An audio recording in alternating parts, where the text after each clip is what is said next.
Hi, പുതിയൊരു വീഡിയോയിലേക്ക് എല്ലാവർക്കും സ്വാഗതം. അരിപ്പൊടി കൊണ്ടുണ്ടാക്കിയ ഒരു സ്നാക്സ് റെസിപ്പിയുമായിട്ടാണ് ഇന്ന് ഞാൻ വന്നിരിക്കുന്നത്. അപ്പോൾ എല്ലാവരും വീഡിയോ സ്കിപ്പ് ചെയ്യാണ്ട് കാണണം കേട്ടോ. ആദ്യം തന്നെ നമ്മൾ ഇതിലേക്ക് 2 ഉരുളക്കിഴങ്ങാണ് കേട്ടോ വേവിച്ചെടുക്കാൻ പോണത്. ആവശ്യത്തിന് വെള്ളവും ഉപ്പും ചേർത്തിട്ടാണ് കേട്ടോ ഞാൻ ഈ ഉരുളക്കിഴങ്ങ് വേവിച്ചെടുക്കണത്. അപ്പം നമ്മൾക്ക് ഇനി സ്നാക്സിന് ആവശ്യമായ അരിപ്പൊടി കൂടി ഒന്ന് വേവിച്ചെടുക്കാം. അതിന് വേണ്ടിയിട്ട് ഞാനൊരു പാൻ ഇതവിടെ സ്റ്റൗവിൽ വെച്ചിട്ടുണ്ട്. അത് ചൂടായി വരുന്ന സമയത്ത് 2 ഗ്ലാസ് വെള്ളം അതിലേക്ക് ഒഴിച്ചു കൊടുക്കാം. 2 ഗ്ലാസ് വെള്ളത്തിലേക്ക് 1 ഗ്ലാസ് അരിപ്പൊടി അങ്ങനെയാണ് കേട്ടോ ഞാൻ ചേർക്കണത്. ആവശ്യത്തിന് ഉപ്പും പിന്നെ എരിവിന് ആവശ്യമായ മുളക് പൊടിയും കൂടി ഇതിലേക്ക് ഇട്ട് കൊടുക്കാം. ഇനി ഇതൊന്ന് നന്നായിട്ട് തിളച്ചു വരട്ടെ. ഇപ്പോൾ ദാ വെള്ളമൊക്കെ നന്നായിട്ട് തിളച്ചു വന്നിട്ടുണ്ട്. ഇനി ഇതിലേക്ക് 1 ഗ്ലാസ് അരിപ്പൊടി കൂടി ഇട്ട് കൊടുക്കാം. പത്തിരിയൊക്കെ ഉണ്ടാക്കാൻ എടുക്കുന്ന അരിപ്പൊടി ഉണ്ടല്ലോ, ആ നൈസ് പൊടി, അതാണ് കേട്ടോ അതിലേക്ക് എടുത്തിരിക്കുന്നത്. അരിപ്പൊടി ഇട്ട് കൊടുത്തതിന് ശേഷം നന്നായിട്ടൊന്ന് ഇളക്കി യോജിപ്പിച്ചെടുക്കാം. ഇനി ഇതൊന്ന് വെന്ത് വരട്ടെ. അപ്പോൾ ഇത് പെട്ടെന്ന് തന്നെ വെന്ത് നന്നായിട്ട് വെള്ളമൊക്കെ ഒന്ന് വറ്റി വരുന്നതാണ് കേട്ടോ. പാനിൽ നിന്നൊക്കെ വിട്ട് വരുന്നൊരു സമയമുണ്ടല്ലോ, ആ ഒരു സമയത്ത് നമ്മൾക്ക് സ്റ്റവ് ഓഫ് ചെയ്ത് കൊടുക്കാം. അതിനുശേഷം ഇതൊന്ന് തണുക്കാൻ വേണ്ടിയിട്ട് മാറ്റിവെക്കാം. അപ്പം നിങ്ങൾക്ക് വീഡിയോ ഇഷ്ടപ്പെട്ടാലേ ചാനൽ സബ്സ്ക്രൈബ് ചെയ്യാനും ഹൈപ്പ് ചെയ്യാനും ലൈക്ക് ചെയ്യാനും ഫോളോ ചെയ്യാനും ഒന്നും മറക്കണ്ട കേട്ടോ.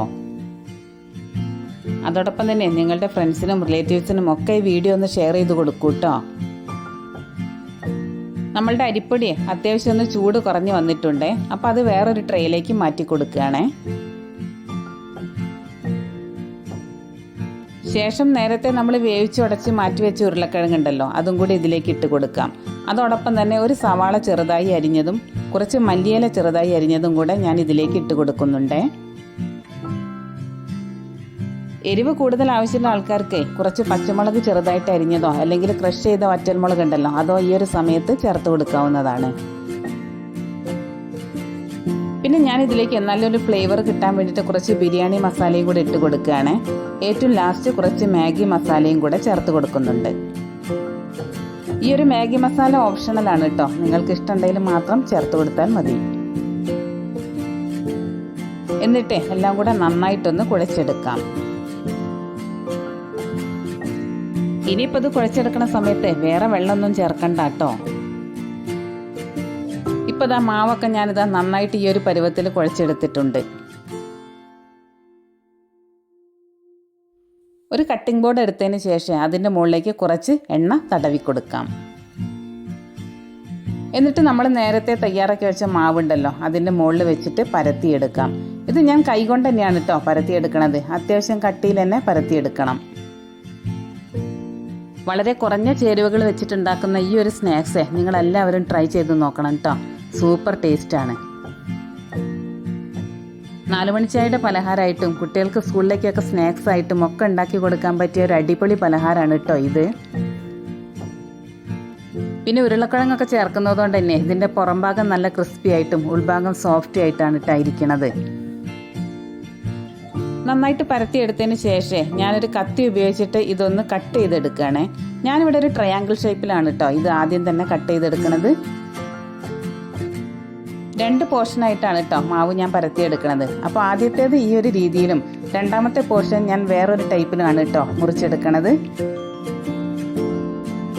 മാവ് പരത്തിയെടുത്തതിന് ശേഷം ഒരു പാത്രം വെച്ചിട്ട് ഇതാ ഈ ഒരു ഷേപ്പിൽ റൗണ്ടായിട്ടാണ് കേട്ടോ കട്ട് ചെയ്തെടുക്കണത്. ഇതിനിപ്പോൾ ഇന്ന ഷേപ്പ് എന്നൊന്നുമില്ല കേട്ടോ, നിങ്ങൾക്ക് ഇഷ്ടമുള്ള രീതിയിൽ കട്ട് ചെയ്ത് ഫ്രൈ ചെയ്തെടുത്തോളൂ. മാവ് കുഴച്ചെടുക്കുന്ന സമയത്ത് ഉപ്പ് പോരാന്ന് തോന്നുകയാണെങ്കിൽ കുറച്ചുകൂടെ ഉപ്പ് ചേർത്ത് കൊടുത്തോളൂ കേട്ടോ. എല്ലാം കട്ട് ചെയ്ത് റെഡിയാക്കിയതിന് ശേഷം നമ്മൾക്ക് ഇതൊന്ന് ഫ്രൈ ചെയ്തെടുക്കാം.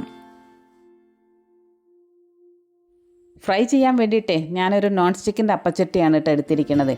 അത് സ്റ്റവിൽ വെച്ച് കത്തിച്ച് കൊടുക്കുകയാണ്. ചൂടായി വരുന്ന സമയത്ത് ആവശ്യത്തിന് വെളിച്ചെണ്ണ ഒഴിച്ചു കൊടുക്കാം. വെളിച്ചെണ്ണ നന്നായിട്ട് ചൂടായി വരുന്ന സമയത്ത് അതിലേക്ക് ഓരോ പീസസ് ആയിട്ടിട്ട് ഫ്രൈ ചെയ്തെടുക്കാം. അപ്പോൾ ഈ ഒരു പലഹാരം ഫ്രൈ ചെയ്തെടുക്കാൻ ഒരുപാട് സമയമൊന്നും വേണ്ട കേട്ടോ.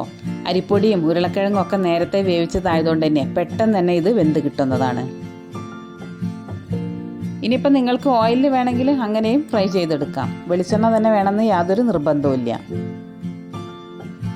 പിന്നെ ശ്രദ്ധിക്കേണ്ട കാര്യം എന്താണെന്ന് വെച്ചാൽ നമ്മളിത് ഫ്രൈ ചെയ്തെടുക്കുന്ന സമയത്ത് ഒരു വശം നന്നായിട്ട് മുരിഞ്ഞതിന് ശേഷം മാത്രം തിരിച്ചിട്ട് കൊടുത്താൽ മതിയാകും. അപ്പോൾ ഈ ഒരു പലഹാരം ഉണ്ടാക്കി നോക്കിയതിന് ശേഷം നിങ്ങളുടെ അഭിപ്രായങ്ങളൊക്കെ കമൻറ്റ് ബോക്സ് വഴി അറിയിക്കാൻ മറക്കണ്ട കേട്ടോ.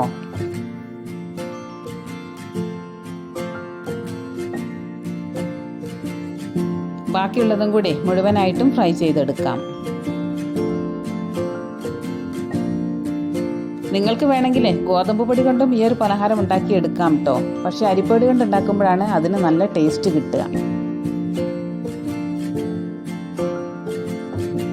മഴയൊക്കെ ഉള്ള ദിവസങ്ങളിൽ ഇതുപോലൊരു പലഹാരവും ചായയൊക്കെ കഴിക്കാൻ നല്ല രസമായിരിക്കേ. ഈ ഒരു പലഹാരത്തിൻ്റെ പുറംഭാഗം ക്രിസ്പി ആയിട്ടും ഉൾഭാഗം സോഫ്റ്റ് ആയിട്ടാണ് കേട്ടോ ഇരിക്കുന്നത്. അതുകൊണ്ട് തന്നെ ചൂടോടെ കഴിക്കുന്നതാണ് ഇതിൻ്റെ ഒരു ടേസ്റ്റ്. ഇനി വെളിച്ചെണ്ണ അധികം ഇഷ്ടമില്ലാത്ത ആൾക്കാരാണെങ്കിൽ ആവിയിൽ വേവിച്ചെടുത്തതിന് ശേഷം നോൺ സ്റ്റിക്ക് പാനിലിട്ട് ഒന്ന് ഷാലോ ഫ്രൈ ചെയ്തെടുത്താലും മതിയാകും. ഉണ്ടാക്കുമ്പോഴേക്ക് തന്നെ ഓരോന്നായിട്ട് ഇതാ മക്കൾ എടുത്തുകൊണ്ട് പോയി കഴിക്കണമുണ്ട്. അപ്പോഴേ വൈകുന്നേരം 4 മണി ചായയുടെ ടൈം ആയി കേട്ടോ. ഞങ്ങൾ ചായ കുടിക്കാൻ പോവുകയാണേ. നിങ്ങളെല്ലാവരും ചായ കുടിച്ചോ?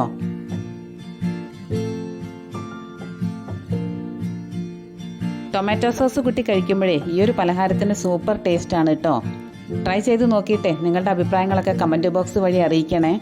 വീഡിയോ ഇഷ്ടപ്പെട്ടാൽ സപ്പോർട്ട് ചെയ്യാൻ മറക്കരുതേ. പുതിയൊരു റെസിപ്പിയുമായി ഇനി നമുക്ക് അടുത്ത വീഡിയോയിൽ കാണാം.